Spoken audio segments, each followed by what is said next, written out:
Vem comigo!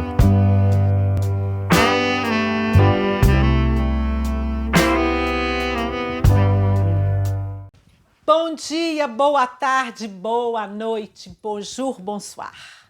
Notre sujet, énergie, fermentation. Mais avant de parler de la fermentation, on a besoin quand même de faire une petite révision. Vous savez, quand on respire, en fait, on va faire de la ventilation, tout à fait. Et cet oxygène qui va rentrer dans nos poumons, qui va dans les alvéoles, qui va arriver par la circulation sanguine à l'aide des hématies de l'hémoglobine, va arriver dans chaque cellule de notre corps, dans un petit organite qui s'appelle la mitochondrie. Et c'est là qu'on aura l'oxygène, ce même oxygène, qui sera l'accepteur final de tout ce processus, avec la production qu'aujourd'hui on sait que ce n'est pas de 38 ATP quand même, on est autour de 30 ATP, avec la libération du CO2 et de l'eau. Très bien. Ça, on appelle la respiration aérobique. Pourquoi? Parce que c'est la respiration cellulaire en présence de notre accepteur final qui c'est l'oxygène. Mais on n'est pas là aujourd'hui pour parler de la respiration aérobique. On va parler dans la situation que, et si on n'a plus d'oxygène, comment on fait? C'est à partir de ce raisonnement de la fin ou de la non-possibilité d'avoir oxygène qu'on va partir à cette forme, cette voie métabolique qui c'est la fermentation. Tout va commencer de la même façon. On va commencer par une molécule de glucose. Le glucose, c'est quoi? Le glucose qui vient du soleil, si vous avez regardé la photosynthèse, c'est une molécule hyper énergique. Regardez, C6H12O6, 24 éléments extrêmement énergétiques. Donc, on a besoin de cette molécule pour se transformer en adénosine triphosphate. Mais on ne peut pas faire ça d'un coup. Donc, on va faire par étapes pour profiter au maximum de cette énergie qui sera libérée. Donc, la première phase, c'est le glucose qui on sait très bien qui va se transformer en 2 molécules de pyruvate. Si on regarde ici, on a les C6H12O6. On sait que dans un premier temps, il y aura un investissement dans cette phase, qu'on va dépenser 2 ATP, mais pour former à la fin 2 pyruvates, on aura la formation de 2 ATP. Donc, ça veut dire qu'on va dépenser 2 ATP, on va former 4 ATP pour avoir 4 moins 2, 2 ATP à la fin avec 2 molécules de pyruvate. L'objectif, c'est ça, c'est diminuer la taille de la molécule de glucose. Nous sommes dans un processus catabolisme. On est d'accord? Et donc, cette glucose va devenir 2 pyruvate. À ce phénomène, à cette voie métabolique, on va appeler de glycolyse. Mais remarquez quelque chose de très intéressant, c'est que on a 12 hydrogène ici, en tant qu'ici, si on fait x2, on est d'accord, parce que ça c'est 1 pyruvate, on aura 2 pyruvates, on a 8 hydrogènes. Donc 12, 8, où sont partis les 2 autres hydrogènes?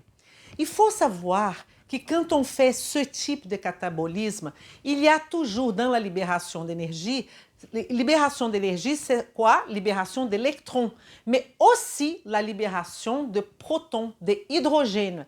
Et les hydrogènes, dans ce type de voie métabolique, ils vont être libérés de 2 par 2. 2 hydrogènes, après 2 hydrogènes. Donc, le problème, c'est que les hydrogènes qui vont venir jouer avec les électrons, qui c'est effectivement l'énergie, ces hydrogènes sont extrêmement acides. Ils ne peuvent pas se balader, rester là dans le cytoplasme, parce que pour l'instant, on est bien dans le cytoplasme de notre cellule. Si vous n'avez pas regardé la glycolyse, il faut arrêter cette vidéo et aller voir glycolyse et l'introduction aussi de notre processus de métabolisme énergétique. On est d'accord? Donc, ici, je suis en train de réexpliquer un petit peu notre glycolyse. Donc ici, je vais avoir mes 6 carbones qui avaient 12 carbones, qui maintenant sont 8 carbones. Et où sont passés les 4 hydrogènes, comme je vous ai dit. Ces 4 hydrogènes, comme ils sont extrêmement acides, ils ne peuvent pas se balader comme ça. Il y a des accepteurs qu'on appelle des accepteurs intermédiaires. De cette phase qui s'appelle glycolyse, l'accepteur intermédiaire s'appelle nicotinamide. Elle est là. Pour vous aider, on va imaginer un camion. Et on a ce NAD+, ça veut dire que lui, il est plus, ça veut dire qu'il est en train de chercher des électrons. À partir de ce moment, on a le NAD, okay, qui va alors recevoir les hydrogènes. Donc, c'est un NAD oxydé qui va devenir réduit. Okay? Donc, il va recevoir 2 à 2 nos hydrogènes. Donc, ce camion qui était vide, on va imaginer un camion vide, va à partir du moment là oxydé, il va devenir réduit. Il va recevoir ces hydrogènes dans le camion. Donc, on aura le camion qui avant c'était NAD+, il va devenir NADH avec des hydrogènes. Okay? 2 à 2. Ça, c'est qu'une représentation. Okay? Donc, maintenant, j'ai les NADH avec plein d'hydrogène. Comme je vous ai dit, le NAD, c'est un accepteur intermédiaire. Alors, qu'est-ce qu'on fait avec ce camion avec plein d'hydrogène? Si on a la présence d'oxygène, il n'y a pas de problème. Ce NADH va partir du cytoplasme, il va rentrer dans la matrice mitochondriale, on aura le cycle de Krebs et ces hydrogènes vont directement à la crête mitochondriale que vous connaissez pour faire la fameuse respiration cellulaire, la chaîne respiratoire, où on aura comme accepteur final l'oxygène. Mais ici, ce n'est pas le cas. Je n'ai pas d'oxygène. Donc, je vais faire quoi? Regardez bien. Ici, c'est un pyruvate. OK? Ça veut dire glucose qui a... Ce glucose, on a fait la première voie métabolique, c'est la glycolyse. J'ai mon camion qui a pris les hydrogènes et je vais vous montrer ici exactement le pyruvate ou l'acide pyruvique. Quelle est la différence? La différence, c'est quand on dit pyruvate, ça veut dire que c'est l'anion. Il est prêt à recevoir une molécule. OK? Et quand on dit acide pyruvique, c'est la molécule pleine. Donc, mais les gens... On peut intercaler acide pyruvique, pyruvate. Tout le monde mélange tout. Donc ici, si c'est un acide pyruvique, vous voyez bien que j'ai ma COOH, qui c'est la marque d'acide carboxylique pour montrer que c'est un acide. J'ai 3 carbones parce que c'est les splits, né? C'est la lyse du glucose qui a 6 carbones, donc tout va bien. Voilà ma molécule d'acide pyruvique. Donc, qu'est-ce qui va se passer? Ce qui va se passer, c'est que mon camion va arriver dans ce pyruvate-là. Donc, remarquez bien, on a ces hydrogènes qui ont été formés à partir de la glycolyse en formant les pyruvates. Ils vont revenir dans le processus. Ils vont remonter, ils vont revenir au pyruvate. Pour faire quoi? Pour lâcher les hydrogènes. Donc ici, j'ai un hydrogène qui va lâcher ici. J'avais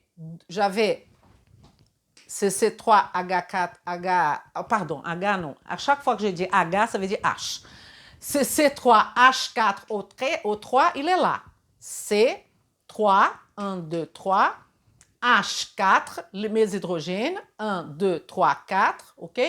Et O3, un oxygène, 2 oxygènes, 3 oxygènes. Voilà la formule du pyruvate.